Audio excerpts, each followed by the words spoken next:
Call of Duty Black Ops 7 is finally here, and I finally got to try the game for myself. This gameplay is brought to you on the map Blackheart, which is one of the smaller scale maps in the game. It's just very tight-knit close quarters, and it honestly reminds me of Frequency. If those of you guys that played Call of Duty Black Ops 4 remember, you notice that it's very similar in its aesthetic, but also in terms of like the lane definition and basically just how it plays. But I quickly found out, that a couple of the guns in this game were very good. You're going to see me using a couple different SMGs here. This is the Graz 45K, and this is actually one of the more balanced SMGs in the game in terms of like time to kill and range and recoil. It's pretty just good overall at everything. But anyways, let's get to my thoughts, because honestly, I think that's what you guys are here for. I think personally that this game is going to be one of the better CODs we've had. I think that a lot of the maps in this game that I've played don't really feel like Warzone POIs like they did in prior games. It honestly feels like they just made actual multiplayer maps. I know that sounds crazy because we're so used to the utter crap that they've been putting out for the last couple of years, but genuinely it feels like more of a return to form. You'll notice, at least when you watch this map and other gameplays, or if you watched my stream, that a lot of these maps feel like there's not a lot of lanes, or there's not a ton of areas where people can hide. It genuinely feels like most of the gunfights that you are going to take are locked in front of you. Also, bear with me, I am sick, so my voice might not sound the best. But it's a pretty common theme with a lot of the maps in this game. There's just not a ton of verticality, at least from what I've played. And it just seems like most of the gunfights are going to be in front of you, which I think is a W, honestly. The big problem with Black Ops 6 maps is that the lanes were not so well defined, and there was just a lot of places people can hide, or lots of places that you can get shot from, and you really couldn't do anything about it.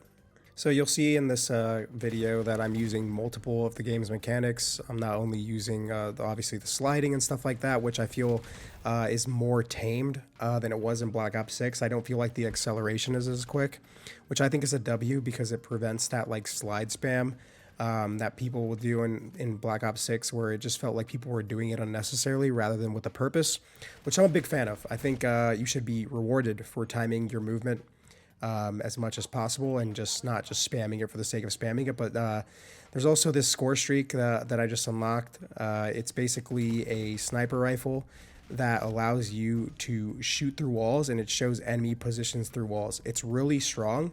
However, I think maybe Cold-Blooded could counter it. I'm not entirely sure if anyone was really running it, but it's actually a really sick sniper.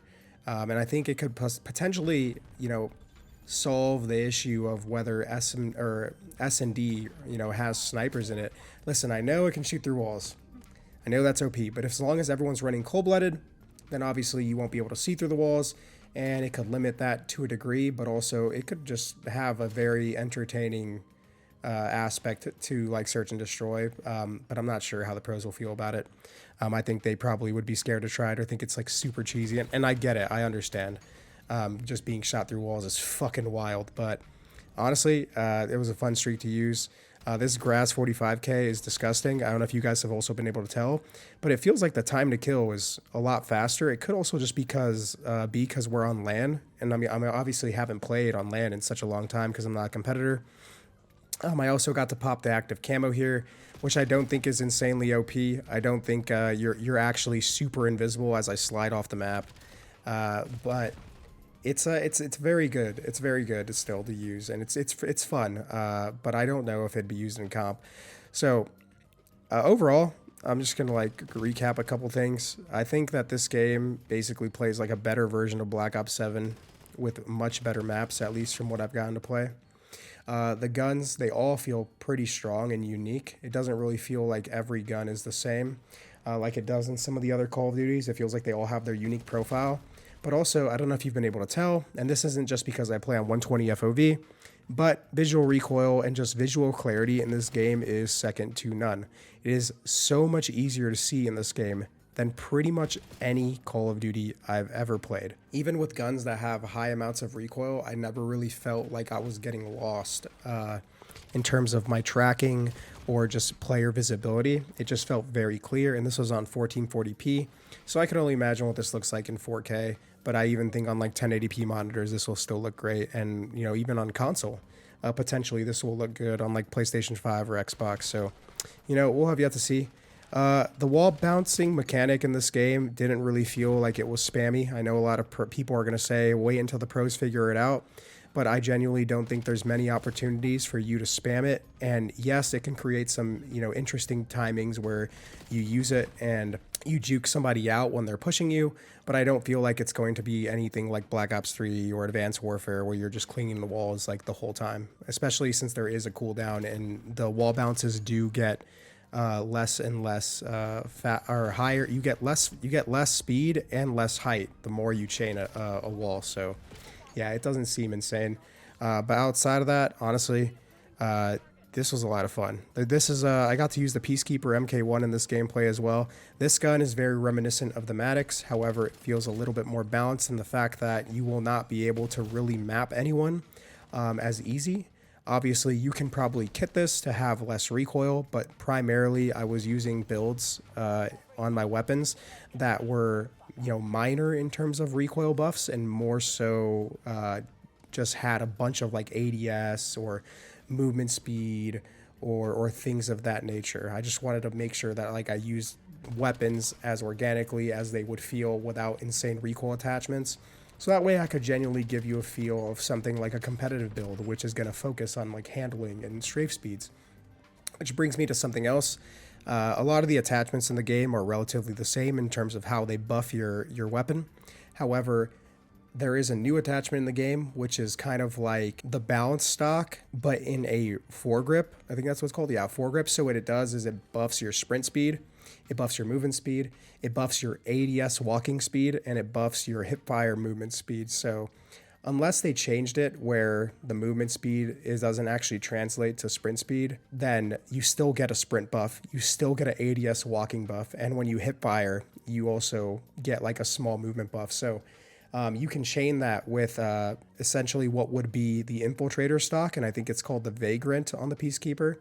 I don't know if all the names are going to be the same, but if you look at the stats, you'll see ADS walking movement speed, and you can chain that with that and have maximized ADS walking movement speed, which is great for people that like to strafe in their gunfights. I think that's an awesome addition. So yeah, they've changed up the attachments a little bit and added some new ones, which will allow you to create some more interesting builds. A couple of the weapons don't either have a stock or they have a comb, but a lot of the attachments relatively will do the same, and you can kit weapons in the same manner, essentially. You're going to actually see me play on another map here. It's called The Forge. This is probably one of my favorite maps that I got to play on the first day. There are two maps that we didn't get to play because they were tied to the uplink game mode, and the first day was like a free-for-all, so like we didn't actually have scheduled maps and modes to play. People were just queuing TDM, Dom, and Hardpoint, and the other two maps were on the uplink game mode, so I'm sure by the time this video releases, I would have got to play them on, you know, on the COD Next stream, but I'll give my opinions on those maps and stuff like that as I play the beta and such. But the Forge I really liked. Again, these maps, they're just like, they're not small. These are medium-sized, but they just felt like actual maps. They didn't feel like they were POIs. They felt like they were actually designed with lines of sight in mind and things like that, where it's not like on a Warzone map, for example, where there's so many angles and places that people could be that you would have to rely on sound. You can basically just navigate the map pretty easily and just see everything in front of you, which I think is just huge. It makes the game way more fun. But this is obviously, yeah, this is Domination on the Forge. I don't think Dom's going to be a comp game mode. But here I was also testing the recoil of the weapon. So the Peacekeeper is very, very good. It's very good at, you know, close range gunfights, and it still gives you a solid chance at long range. It's probably one of my favorite guns to use, and we also got to use the Elo sight, which looks absolutely beautiful compared to some of the blockier red dots you see on like Black Ops 6. But again, I think this is going to be a lot better for competitive than Black Ops 6 was. Simply due to map design and just weapon variety, I think can be at an all-time high here in comparison to what we've had in prior years. it just feels like a more refined, thought out version of the last game that we had, and we all love the movement, and we all felt like the guns were good, but the maps really are just what held it back. Tacticals are back. Now you have semtexes, you have frags, you have EMPs, you have stuns, flashes, you have your field upgrades, your trophy systems, you have dead silence. You have so many options of how you want to play, coupled with the overclocking of the streaks, the field upgrades, your tacs, your nades. I genuinely feel like there's so many options for how you want to kit out your player, or like use certain field upgrades or use certain nades and stuns with extra affixes. For example, the nades have a thing where you can either make it so you can cook them, like any of the old nades that were uncookable, like the Semtex, you can cook them now if you add that as an overclock. Or you can use them to be more lethal, so do more damage. Like there's just different strategies that you're gonna be able to use. Same with the EMP. The EMP, I'm pretty sure, goes through walls again. So now trophy spam won't be as much of an issue because EMPs can handily deal with them, especially if they're on the other side of a building or a wall and you throw it relatively close. There's just so much. It genuinely feels like the first COD where not everyone is just going to run the same thing all the time, and people will actually put thought into how they play scenarios or how to counter certain things rather than just running and gunning, which I think is going to be a lot better for the viewing experience and a lot better for content. Like, people are just going to actually have unique POVs. So that's awesome. But all the streaks in this game are insanely OP as well. You see the skewer come down here at some point. But the robot is insane. That's one of the higher end streaks. What was it called? The wraps were insane. Like, this is more so on like the public match side, but if you guys like playing pubs and stuff like that, you're gonna really enjoy this game because all the streaks are really good. But now, enough with the public matches. Let's talk a little bit about competitive, and let's talk about ranked, because I had some conversations with a couple devs and nothing is confirmed, but there are conversations that we've had in terms of like what is good for ranked and what is bad for ranked. And I did push a lot of my ideas onto the devs, and there was some that they agreed, or there were some that they thought were good ideas, but nothing is confirmed. The first one, and it's the big one, this is a huge one. When you are in higher ranked lobbies, let's say Crimson or above, it could be Iridescent or above, who knows how they decide to do it. If they do, it should only be duos and solos. It should not be 4 stacks. That is going to be a W if they decide to do it, and I'll tell you why.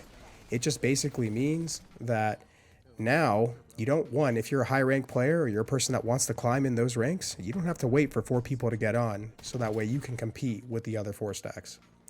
It's going to mean that you can get on and find organic games where you don't feel like the result of the match is automatically judged as soon as you see the enemy team. It's also going to mean that from a content's perspective, players are going to actually have a sense of community, because even if you're a really good player, you can match up with players that are also really good, or players that may not be good, or you can also match up against people that you didn't know were good to begin with, and then all of a sudden it's like, yo, this guy's pretty good, maybe I'll play with him one day, for example.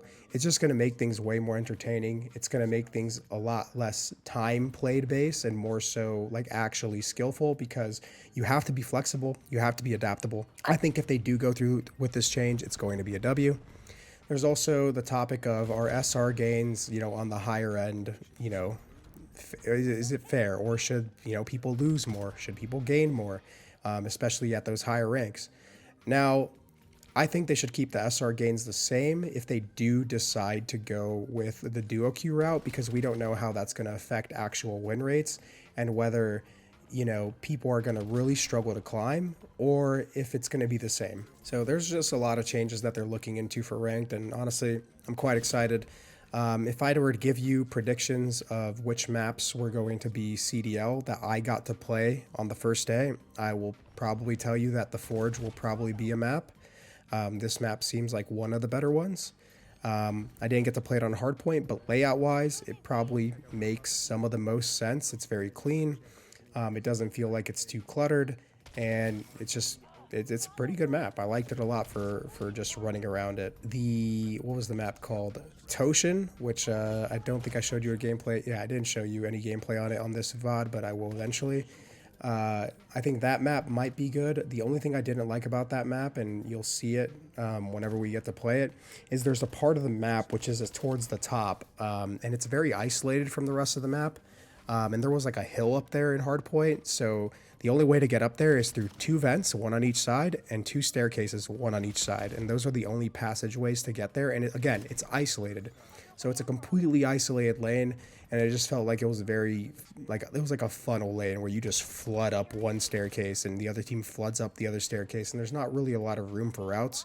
So not a big fan of that section of the map, but that could potentially be one. The aesthetics were pretty good.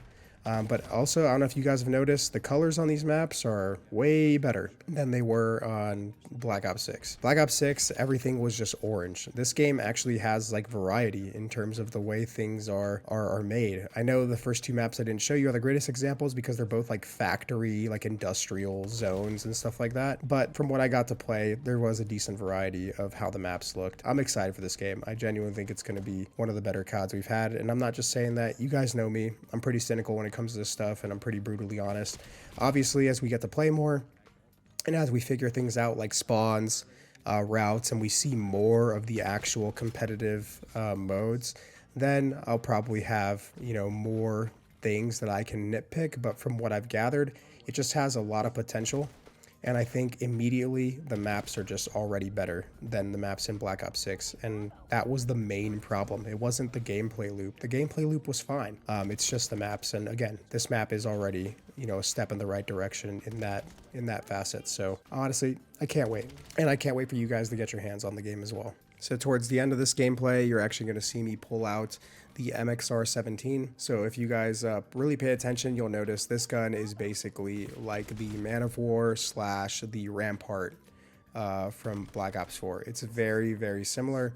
It hits hard, it shoots pretty slow, and it's just very, I don't know, it's a pretty fun gun to use. It feels powerful in your hands. I did get 3-bulleted by it once, and if you hit the body, it's 4 shots. So that's pretty concerning, but you know, it's good to see that a lot of the different weapons in this game have unique identities, and they're not basically all like a clone of the AIM-EZ, for example, in Black Ops 6.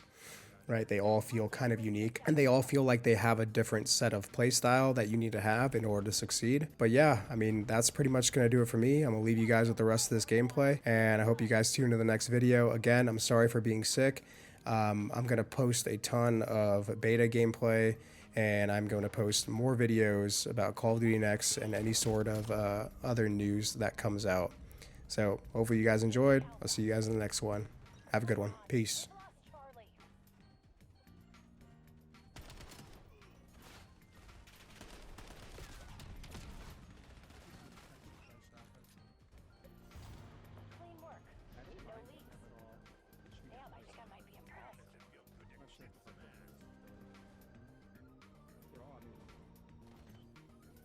They seem like